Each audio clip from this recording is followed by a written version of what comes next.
Welcome to the Susan Brinder Show. It's all about you, featuring shows on health and wellness, the performing arts, politics, and people who inspire you to be your best. And now, here's Susan Brinder.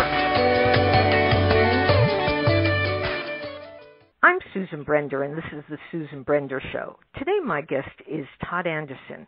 He was born in Texas, but has lived in South Carolina since he was 6 months old. Charleston has been his home since 2000, where he snagged his BA from COFC in 2004.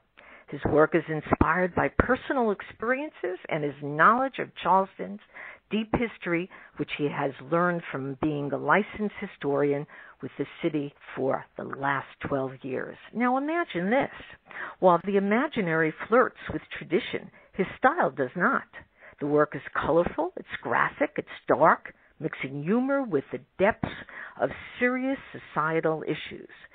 All of Todd's works are pulled by hand and made with love in small batches. I want to welcome to my show Todd Anderson. Hello. I'm happy to be here. Thanks for having me. Well, it's my pleasure. But there's been some serious things going on in your community. In fact, now the community is mourning 9 lost in the Charleston Church massacre. This must be devastating and saddening kind of occurrence in the church in Charleston. Wouldn't you agree? Yeah. Obviously this has been one of the toughest weeks of my life, having lived here for 15 years now. But the community's response to this tragedy has been just overwhelmingly beautiful, and it's poetry in real life, the way the city has banded together against the actions of one person who actually wasn't even from here. Now, what prayers for the peace and healing for the families of the victims have taken place in the Charleston community? Well, pretty much Calhoun Street is taking about 8 hours to get down it because it's been just flooded with people in front of Emmanuel AME. Folks coming from outside of the city, outside of the states, all coming down to show their support for these 9 victims that died at AME. It was tragic the way that it happened, obviously, and the causes for it are the worst part about it. In fact, that it was simply unwarranted and all just based on the color of someone's skin. What do you think is the reason that this person did this? Well, that's a hard question to answer. I mean, I'm sure a lot of people have said that mental illness may have had something to play into it. I don't know the kid personally, so it's hard for me to say something like that. I would imagine that somebody would have to have a few screws loose to be able to pull the trigger on doing an action like that. But I think that it's the culture that he was brought up in. This is a part of the country that hasn't exactly gotten new faces for a really long time. You don't really think of the South when you think of the most progressive places in the country. And it's because you've had the same people with the same ideas for decades and decades and decades. Unfortunately, one of those ideas is going to be centered around the battle flag, as it's a symbol of South Carolina specifically, not just all of the South, but many people argue over that flag. It certainly makes everybody feel something, whether it be, inspiration from heritage or whether it makes you feel oppressed. It's definitely a polarizing flag, but it's just part of the culture ingrained down here.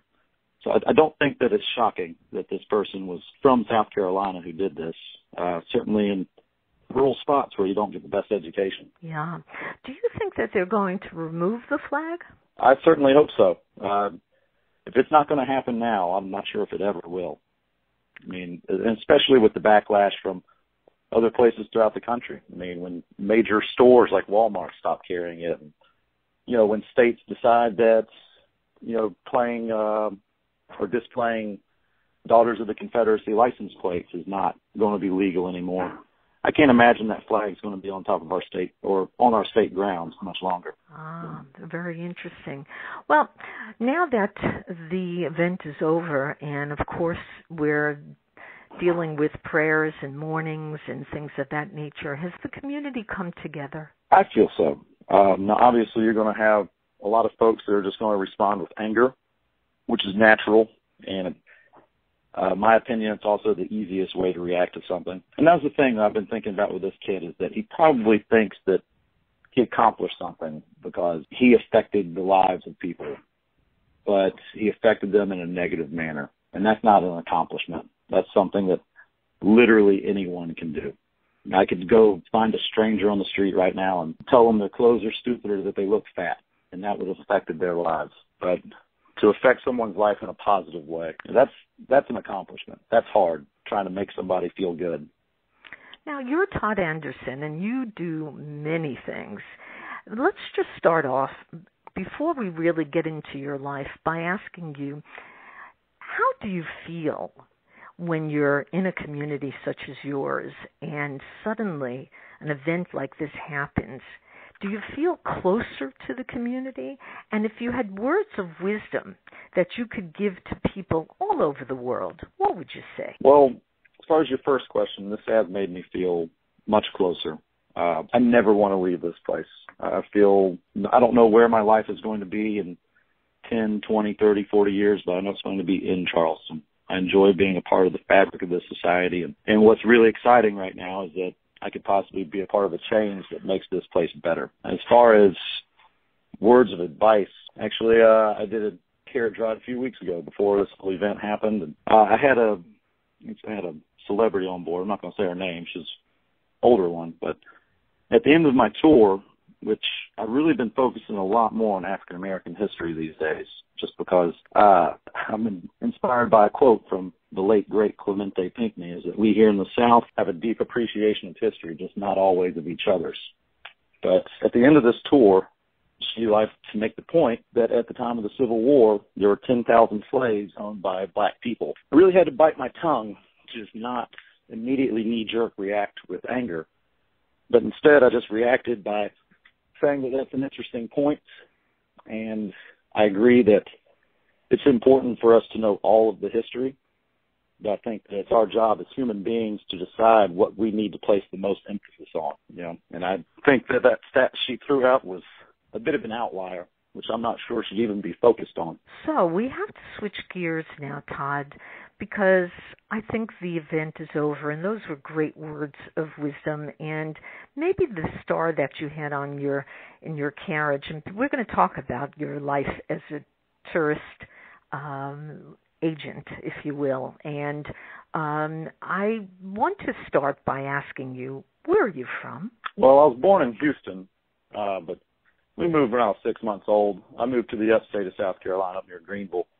So I'm a South Carolinian, but I can play that Texan card when I need to since I was born. And which place really, really, really turns you on now? Oh, South Carolina for sure. I mean, I barely associate myself with Texas, but South Carolina and Texas are a couple of those states where if you're born there, you're going to have pride in it. I don't think I agree with most of Texas's ideals. The way I also don't agree with a lot of South Carolina's ideals, to be quite honest with you, but I'm a South Carolinian through and through, really proud of this state, and all Texans are really proud of being from Texas, and I don't think it's a coincidence that, my opinion, of course, these are probably the two most prideful states, and these are also the only two states in American history that can claim to have been their own nation at one point. Todd, we talk to people all over the world, and I'm sure that many people, they don't know much about South Carolina. So describe it to my audience. What is it? What is South Carolina like? It's a beautiful state. We revel in tradition. We like to do things because they've been done a certain way for so long, which can be good and bad. Good when you talk about college football, as the SEC is the best conference, and I will not accept argument from anyone on that, because we all know it to be true. But at the same time, that revelry and tradition can also keep you from moving forward. So I think that at the point right now, this is a state that's trying to find that balance, between maintaining our identity, but, also not being laughed at, not being seen as back. So you think that your town has, or your connection to South Carolina is people laugh at it? I mean, why in heaven's name would they do that? Well, I normally wouldn't have said that until after the actions of this week, but basically that was all inspired by the battle flag. There's actually a political cartoon up in the Boston Globe poking fun at South Carolina. Had a news reporter saying that they still can't figure out the inspiration of the shooter's hate, and he was standing in front of a gigantic Confederate battle flag. And I just feel like the rest of the country is kind of laughing at us right now. It's like, why would you even have that up there? And this is a state with too much pride and too much importance in American history for us to be seen as a laughingstock right now. Well, speaking of history, how has that played a role in your beliefs, and what has it taught you? Well, all we know is what we're taught. And interestingly, I found out the other day that a lot of textbooks in South Carolina were actually published by the daughter of a Confederate general. So the only time I saw pictures of black people in history books are going to be when they're picking cotton. You don't learn about great figures such as Robert Smalls. You don't learn about incidents caused by slaves that are seen as, in the eyes of the black community, such as Denmark Vesey. So it's been tough for me to change personally, and I hate to keep bringing it back to the battle flag, but I've kind of been describing it as a relationship when you're with her, everyone outside is looking like, why are you with her? Like, she's no good to you, man. She ain't doing anything great. But you still defend her. You still have these arguments. But then when you break up and you look back and you think, what the hell was I thinking being with her? And I think a lot of that is by who we're taught by, and where our information is coming from. And you look at the census. In 1900, 95% people in the Carolinas were born and raised in the Carolinas. So 95% is a big number.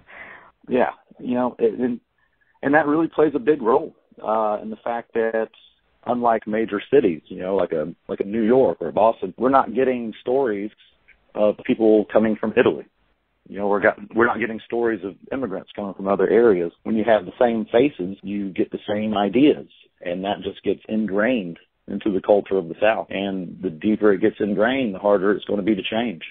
But it's really exciting now because, people have realized that this is one of the most beautiful states in the country. We're getting a lot of new faces now. I mean, you got the mountains in the upstate where I'm from.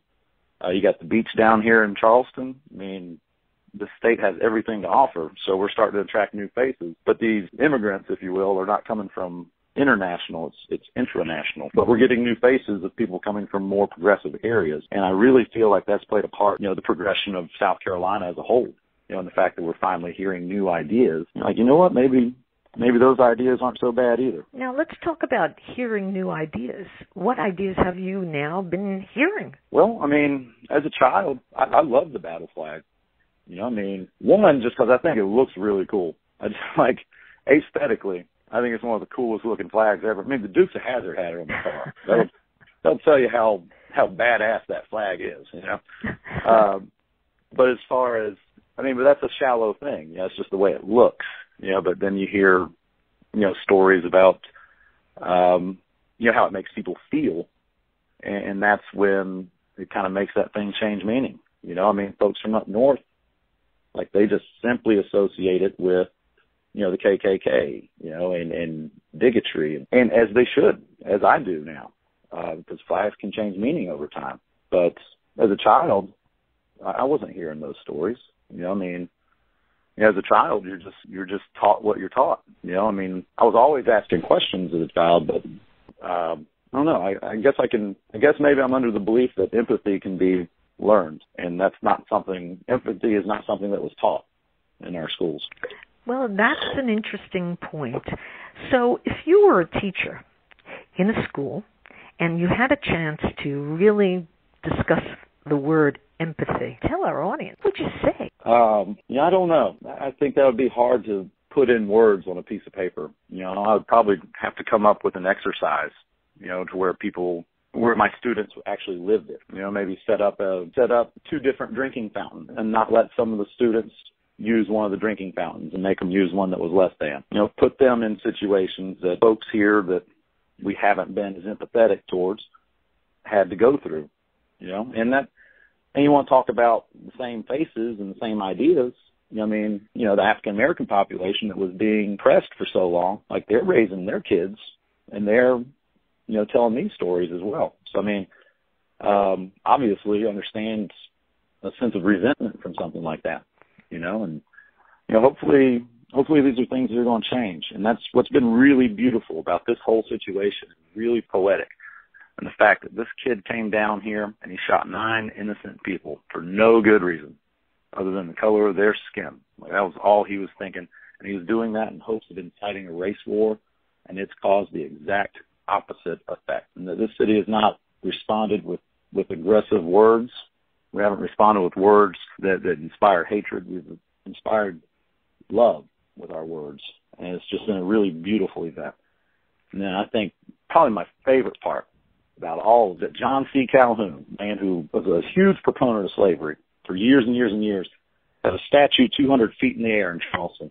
He had the largest funeral in the history of Charleston, South Carolina. But after Clemente Pinckney's death, the president came down, a lot of folks come down. Now the person that's been recognized the most in their death is a black senator from Charleston, South Carolina. Special is that. Well, now we're going to just take a short break so our audience can listen to our commercial. We'll be back with you in just a second.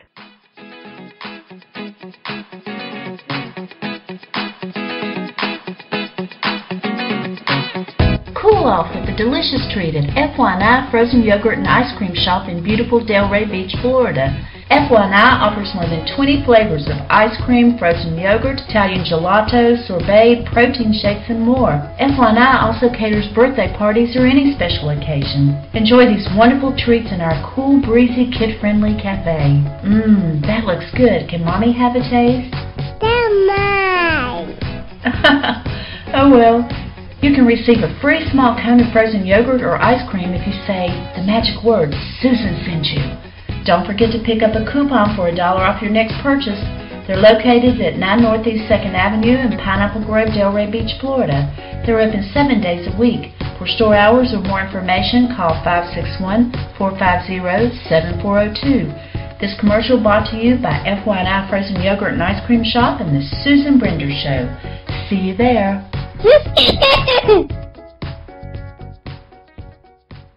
Now we're back with Todd Anderson, who's talking to us about all his experiences in South Carolina, from the killing of this horrible incident in Charleston, and he's also talking about his words of wisdom. Todd, you mentioned so many people that have been memorialized and have been parts of the history. Tell us more about some of the people. And you mentioned another man, by the way, who has been instrumental in now staying alive in the history of South Carolina. So tell us more about the history of South Carolina and some of the people who've had a great impact on what you are today. Well, as far as our history, the one thing that I don't like is that the Revolutionary War history gets overlooked here. A lot of people know that South Carolina's first state that secedes from the Union. We're the bad guys that start the Civil War, but there's also the first colony that breaks away from England, March of 1776. This is a very, very wealthy city, Charleston in particular, but that gave us the most leverage. I'm happy that the South didn't win the war. I think that I do see that war as an invasion, but it was a just invasion. But if the South had won the war, we would think about the Carolinas when we thought about the birth of this nation. More battles are fought in the Carolinas than every other state put together during the Revolutionary War. You have figures like John Rutledge, who was actually our president for a little bit when we were our own country. His brother Edward Rutledge. These are signers of the Declaration, signers of the Constitution. Francis Marion. Actually, I believe Disney had a cartoon about him called The Swamp Fox. He was the first person to practice guerrilla warfare, but he was one of the inspirations for Mel Gibson's character from The Patriot. Basically, the scenes where Gibson's going all crazy in the woods, like that was Francis Marion. But that's the one thing that I don't like that gets overlooked, is that we weren't just the bad guys. Obviously there were the original sin of the country is most prominent in the Holy City, but this is also a major player just in the founding of this nation in general. Well, now we're going to again change gears for a second. Todd Anderson has been talking about history and his inspiration, but we're changing gears for a moment to talk a little bit about your job as a tour guide in Charleston. So, what's your favorite part of being a tour guide? The tourists. When you get that good group, and you get somebody that really loves listening, and asks questions and gets engaged, and just the eagerness to learn And, I guess I should change that. Not the tourists, the travelers, the folks that really want to know what my city's all about. And my first year giving tours, I thought that I was God's gift to tour guides, but if I could take that tour over, I'd slap myself in the face. It takes a long time before you get good at it. Like, I can bring a stranger to my town and I can put their finger on the pulse of this city. And then I get no more pleasure than the thrill of doing something like that. And so what is your least favorite part of being a tour guide? The tourist. Oh? Well, tell us why. Well, basically, I don't know. It's like bombing as a stand-up comedian sometimes, but if you just get somebody that's completely uninterested, that's like, it's the worst. And it doesn't happen often, but, especially this time of year when it starts getting hot, for some reason, my jokes aren't that funny in 96-degree weather. I can imagine. When you get out there with, you're talking for an hour about something you're really passionate about. When there's somebody that comes to town that just simply wants a buggy ride, it's not really fun to spend time with folks like that because you're talking to no one. It's like my tours are not shallow. It's not made up, romanticized versions of Charleston. It's not, it's not little stories about how William Sherman had a girlfriend here, which he did. I don't care what anybody says. But it's real and it can get raw. I don't know. Every now and again, I'll have to cater to those tours and just give all these made-up, romanticized versions of Charleston. But I do make the point of letting them know that the stories are probably made up. But that's an hour of hell. Well, let's give our audience a little taste of what you say.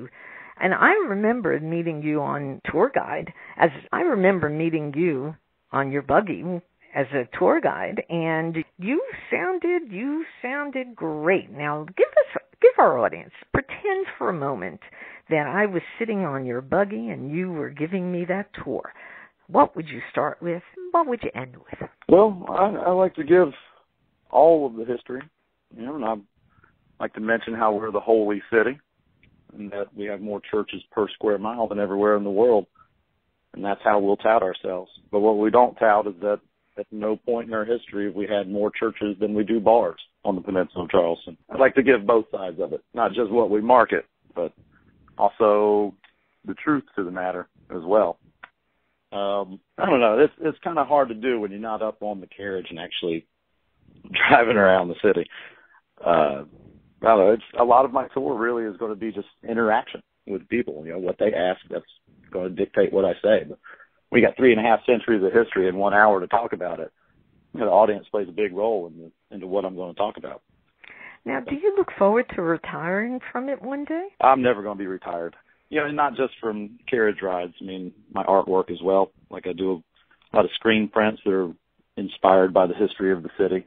And a good friend of mine, Karen Ann Myers, we've talked about this quite a bit because I've thrown out the word retirement, and I'm now under her belief that artists don't retire. We just simply go on to a new chapter. And kind of like yourself, now doing these podcasts. That's when you find something that you love, it's not a job. It's just a part of your life, and I don't see why I would ever stop talking about it. Well, I love to give my guests the last word. So what's your last word? My last word is that you can't change an idea by fighting it. All we can do is know all of the knowledge, know all the information that needs to be known, and then get together as a people and decide what's the most important. What is it that we really need to pay attention to? And if we could all do that, that would make things a hell of a lot better. Well, those are beautiful words of wisdom. Todd Anderson, you've been a pleasure to have on my show. Now, if people want to get in touch with you, and maybe they want to take your little buggy ride around Charleston, how do they find you? No, don't be calling it a buggy ride now. Okay, well, tell me what it is. Ride. It's a tour carriage ride. If somebody would want to take your tour carriage ride, how do they reach you? Well, y'all can go to classiccarriage.com. That's where I work. And there's 5 companies. We're the smallest one, but we select our tour guides that we like. So if you don't get me, everybody else is great too. I feel like we're all wonderful tour guides because we're surrounded by intelligent people with intelligent thoughts. And if y'all would like to see some of my artwork that's inspired by the history of Charleston, you can go to charlietownprints.com. You can get in touch with me through there. Well, Again, I want to say thank you, Todd Anderson. It's been a real pleasure. Thanks a lot for having me on. Absolutely.